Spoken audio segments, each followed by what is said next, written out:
Hello friend दोस्तों, आज हम सीखें। देखिए कौन सा अभ्यास है अपना, नेस अभ्यास प्रश्न बैंक कक्षा 8वीं गणित। जो नेस की जो एग्ज़ाम है उसके लिए तैयारी है, तो अभ्यास प्रश्न बैंक है, उसको कक्षा 8वीं के अभ्यास गणित की है। तो दोस्तों इसमें कौन सा क्वेश्चन है अपना, 80 नंबर का क्वेश्चन है। इन्हें बहुत सारे क्वेश्चन ऐसे हार्ड स्पॉट क्वेश्चन है जो बच्चों को समझ में नहीं आते हैं, तो उनको सरल तरीके से कैसे समझा सकते हैं। आइए दोस्तों, बहुत सारे कुछ एक सिलेक्टेड क्वेश्चन लिए हैं जो बच्चों को बहुत ही कठिन पड़ते हैं, तो अपन सरल तरीके से उनको कैसे समझा सकते हैं, है ना। तो आइए दोस्तों देखते हैं पहला क्वेश्चन 80 नंबर का। क्वेश्चन नंबर 80 देखिए आप, निम्नलिखित में से कौन सी संख्या 3/4 और 7/4 के बीच की है ना। कौन सी संख्या 3/4 और 7/4 के बीच की है।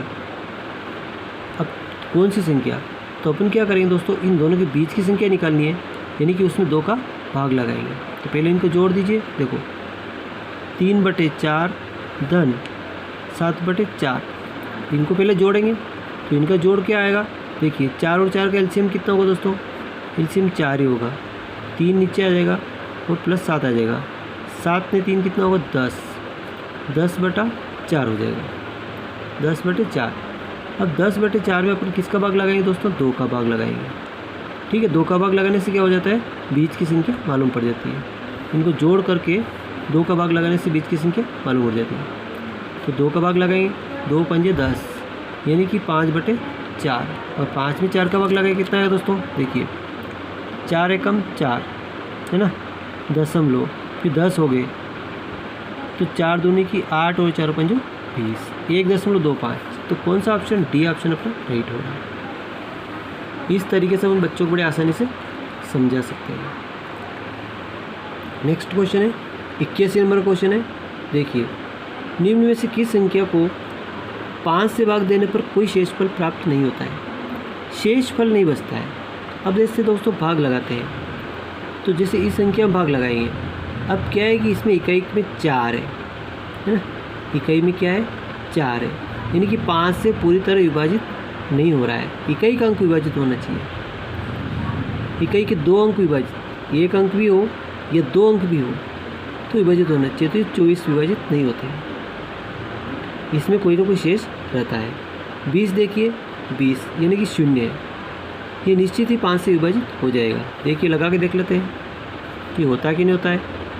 18,720, देखिए देखो 5 तिया 15, कितने बच्चे 3, ऊपर से उतारे 7, है ना।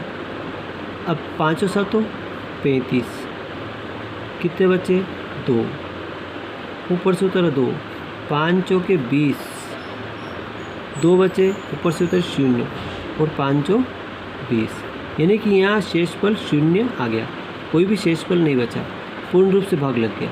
यानी कि इसके आखिरी के 2 अंकों में अगर भाग लग गया तो पूरी संख्या से भाग लगेगा। 43 से इसमें भाग नहीं लग रहा और 52 इसमें भाग नहीं लग रहा। ठीक है, तो अपना बी ऑप्शन अपना राइट हो जाता है। नेक्स्ट क्वेश्चन देखिए 82 नंबर का क्वेश्चन। एक संख्या है 8, 7 और खाली स्थान दिया है 4, 5। अगर 9 से पूर्णतः विभाजित करें तो खाली स्थान बक्से में क्या आएगा। देखो 9, अब 9 के पाड़े में आखिरी वाला अंक है ना। देखिए अब यहाँ कौन सा अंक आना चाहिए, देखिए ये तो अपना 8, 7 है, क्या है 8, 7 है, यहाँ कुछ जगह छोड़नी पड़ेगी। और 4, 5 भाग लगा के देख लेते हैं। देखिए तो 9 9 81 हो गए, है ना। कितना बचा यहाँ से, 6 बच गया।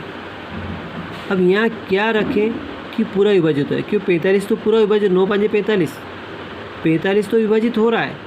तो कौन सी संख्या रखें कि यह संख्या विभाजित हो जाए, तो 3 रखें। 9 7 63, अगर यहाँ अपन 3 रखते हैं तो 3 नीचे उतर जाएगा और 9 7 63 हो जाएगा, है ना। ये कट गया, ऊपर से उतारा 4, भाग नहीं गया 0, ऊपर से 5 उतारा और 9 5 45, पूरा विभाजित हो गया। यानी कि क्या रखने पे विभाजित हुआ, 3। तो अपन यहाँ क्या बढ़ सकते हैं, 3। तो कौन सा अपना ए ऑप्शन अपना राइट होगा। ठीक है, नेक्स्ट क्वेश्चन देखिए दिए गए समचतुर्भुज ABCD में भुजा की माप कितनी होगी। देखिए यह अब आपके सामने एक चतुर्भुज दिया हुआ है ABCD।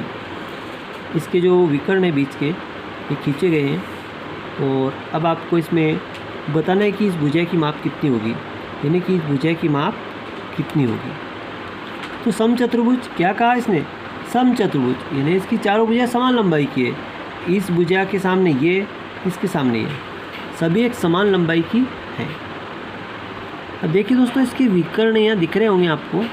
देखिए यहाँ से यहाँ तक 3 है और ये 4 है, तो ये किस पे काट रही है दोस्तों, समकोण पर काट रही है। 90 डिग्री का कोण बन रहा है, तो ये इसका आधार बन रहा है और ये लंब बन रहा है। तो ये अपने को कर्ण ज्ञात करना है। अपने को क्या ज्ञात करना है, कर्ण ज्ञात करना है। और जब कर्ण ज्ञात करेंगे तो क्या होगा, फार्मूला लगाएंगे, पाइथागोरस प्रमेय से फार्मूला लगाएंगे। तो देखिए कर्ण का स्क्वायर बराबर होता है आधार का स्क्वायर धन लंब का स्क्वायर। और आधार कितना अपने 3, तो 3 का स्क्वायर प्लस लंब मतलब 4 का स्क्वायर। 3 का स्क्वायर कितना होगा 9, 4 का स्क्वायर कितना होगा 16, 16 और 9 कितना हो गया 25। तो अपना कर्ण निकालेंगे तो इसका रूट लगा देंगे और वर्गमूल निकालेंगे, कितना आएगा 5 आएगा। कितना आएगा 5 आएगा, 5 सेंटीमीटर।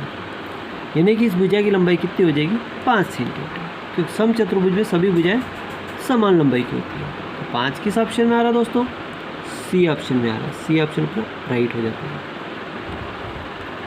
ठीक है, तो बच्चों को इस तरह समझाएं कि यहाँ पे एक समकोण त्रिभुज बन रहा है और इसका पाइथागोरस प्रमेय लगा के इसका सूत्र निकालेंगे, तो कर्ण निकालेंगे। तो कर्ण का वर्ग होता है आधार का वर्ग धन लंब का वर्ग, इसके बराबर होता है। नेक्स्ट क्वेश्चन देखिए दोस्तों, सारे कठिन क्वेश्चन है, बिल्कुल ध्यान से देखिएगा और बच्चों को समझाने की कोशिश कीजिएगा। देखिए अगला क्वेश्चन 73 नंबर का क्वेश्चन देखिए, निम्नलिखित में से किस संख्या में, यानी कि किस संख्या को, इसमें से किस संख्या को -5/4 में जोड़ने पर -1 प्राप्त होता है। अब देखिए अपने पास संख्या क्या है -5/4। अब इनमें से कोई एक संख्या जोड़ेंगे तो अपनों को मालूम नहीं है अभी, माना कि अपनों ने x जोड़ दिया, उस संख्या को क्या मान लिया अपनों ने x मान लिया, और अपनों को क्या प्राप्त हुआ -1 प्राप्त हुआ। ठीक है, बच्चों को इस तरह समझाया अपन कि किस संख्या, इसमें से किस संख्या को -5/4 में जोड़ने पर, तो कौन सी संख्या मालूम नहीं है अभी, तो अपनों ने x मान लिया। वो जोड़ने कहे, घटाने की कहे, गुणा करने की कहे, जो भी कहे उस संख्या को अपन x मान लें। और बराबर क्या प्राप्त दिया इसने -1। ठीक है, अब ये अपना x है, ये -1 तो ऐसे ही रहेगा। अब ये संख्या यहाँ से इधर आएगी तो इसका चिन्ह बदल जाएगा, माइनस हो जाएगी। और माइनस में क्या होगी दोस्तों, ये भी संख्या माइनस की है तो -5/4 हो जाएगा, है ना। ये संख्या तो माइनस की है लेकिन इधर आएगी, इधर भी माइनस की है अभी तो यहाँ चिन्ह इसका माइनस हो जाएगा। आगे और सोल्व करते हैं, -1, अब माइनस का गुणा माइनस से करते हैं, क्या हो गया प्लस हो जाएगा और 5/4 हो जाएगा। अब यहाँ पे इसके नीचे कुछ भी नहीं है तो अपन 1 लिख सकते हैं। यहाँ हर 4 है तो अपन इसको हर 4 में बदलेंगे, तो यहाँ पे भी अपन 4, ऊपर भी अंश भी 4, हर भी 4 इसको कर सकते हैं, है ना। ऊपर नीचे 4 का गुणा यहाँ भी कर दे, यहाँ भी कर दे, बराबर करें तो कोई फ़र्क नहीं पड़ेगा। जब इसका आधार 4 है तो घट आए तो क्या होगा, नीचे तो 4 रहेगा और -4 + 5, तो 5 में 4 गए तो 1 बचा, तो 1/4 ये इसका राइट आंसर होगा। 1/4 किस ऑप्शन में आ रहा है, बी ऑप्शन में आ रहा है कि 1/4 अगर जोड़ेंगे इसमें तो -1 प्राप्त होगा। ठीक है, इस तरीके से अपनी आसानी से समझा सकते हैं। अब फिर कहा देखो इसने, अगला क्वेश्चन अपना 74 नंबर का ले रहे हैं। ये भी बड़ा हार्ड क्वेश्चन है,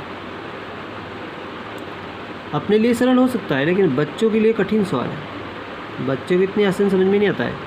उसने कहा है कि दो संख्याओं का गुणनफल -20/9, उनमें एक संख्या 4 है तो दूसरी संख्या क्या होगी। अब देखिए 2 संख्या है, मानो कि पहली संख्या कितनी है अपने पास 4 है, तो दूसरी संख्या मान लेंगे अपन 1 से। ठीक है, अब इन दोनों का गुणनफल कितना आ रहा है -20/9 आ रहा है। अपनों को मान निकालना है इस x का, तो ये x लिख दिया माइनस के 20/9। तो गुणा वाली संख्या कहाँ आएगी दोस्तों, भाग में आ गई। यहाँ से गुणा वाली संख्या कहाँ चलेगी, भाग में चलेगी। 4 से काट दो, 4 × 5 = 20, तो उत्तर में आ गए अपने -5/9। -5/9 किस ऑप्शन में आ रहा है, ए में आ रहा है, तो ये अपना राइट आंसर हो जाता है। ठीक है, अगला क्वेश्चन देखिए 60 नंबर का क्वेश्चन है। अगला क्वेश्चन लिया अपने 60 नंबर का। दिए गए आंकड़ों का माध्यक ज्ञात कीजिए, यानी मीडियन ज्ञात कीजिए। ये सांख्यिकी का क्वेश्चन है और माध्यक अपनों को निकालना है। तो माध्यक का मतलब होता है दोस्तों औसत, है ना। तो उस माध्यक निकालने के लिए, औसत नहीं होता सॉरी, माध्यक निकालने के लिए अपनों को इनको आरोही क्रम में लिखना पड़ेगा। कौन से क्रम में, आरोही क्रम में। ठीक है, अब आरोही क्रम में क्या होगा, सबसे पहले छोटी संख्या आएगी। तो सबसे छोटी संख्या कौन सी है, 17 है। 17 से बड़ी कौन सी है, 18 है। 18 से बड़ी देखिए आप, 18 से बड़ी आएगी दोस्तों 24 आएगी। 24 से बड़ी 25 आएगी। 25 से बड़ी देखिए, 25 से बड़ी कौन सी आएगी दोस्तों, 35 आएगी। 35 से बड़ी 36 आएगी और इससे बड़ी 46 आएगी। तो संख्या गिन भी लो आप, 1 2 3 4 5 6 7, 1 2 3 4 5 6 7। अब जब संख्या है 7 आ रही है तो कुछ नहीं करना, जब 7 आ रही है तो कुछ नहीं करना, n+1/2। n कितनी, 7 + 1/2, 7 ने 8/2 बराबर कितना आएगा, 4। ये बीच की संख्या आ गई। तो 1 2 3 और 4, ये अपना आंसर हो जाएगा। इसके तीनों तरफ से बीच में, तो 25 अपना राइट आंसर होता है। ठीक है, अगला क्वेश्चन देखिए। एक और क्वेश्चन लिया अपन 39 नंबर का। ये भी कुछ हार्ड क्वेश्चन जैसा लग रहा था। देखिए 10 की घात 100 का मान किसके बराबर है। अब दोस्तों देखने वाली बात है कि 10, इसकी घात कितनी दिया, उसने 100 दिया, तो ये किस संख्या के बराबर है। अब 10 की घात 100, यहाँ देखिए ऑप्शन में 10 की घात 10 धन 10 की घात 10, तो इसको ऐसा कोई ऑप्शन नहीं है कि इसके ऊपर सोल्व करें, है ना। यहाँ गुणा हो रहा है, देखिए 10 की घात 50 × 10 की घात 50। अगर इस ऑप्शन को सोल्व करते हैं तो इसमें क्या हो रहा है, गुणा। तो अपनों को मालूम है कि 10 की घात 50 धन 50 बराबर 10 की घात कितनी हो जाएगी, 100 हो जाएगी। क्योंकि इसमें क्या हो नियम दोस्तों, ये देखो पहला नियम है कि गुणा में आधार समान होने पर, दोनों में आधार समान है तो गुणा की क्रिया में घातांक जुड़ती है। और दूसरा नियम है इसका, देखिए अगर यहाँ भाग हो रहा है तो भाग की क्रिया में घातांक घटेगी, भाग की क्रिया में घातांक घटती है। भाग की क्रिया में घातांक क्या होगी, घटेगी। और गुणा की क्रिया में घातांक जुड़ती है। तो अगर इन दोनों जोड़ेंगे तो इसका भी आधार इसका आधार समान है, तो 50 कितना हो जाएगा, 100 हो जाएगा। तो अपना बी ऑप्शन अपना राइट हो जाएगा। ठीक है, तो आज के लिए बस इतना ही। मिलते हैं नेक्स्ट वीडियो में। और भी इस तरह के कोई भी कठिन प्रश्न हो तो कमेंट जरूर कीजिएगा, सेंड जरूर कीजिएगा। और वीडियो आपको अच्छा लगता है तो अपने बच्चों को ग्रुप में शेयर कर दीजिएगा ताकि बच्चे भी इससे कुछ लाभ उठा पाएँ। थैंक यू दोस्तों।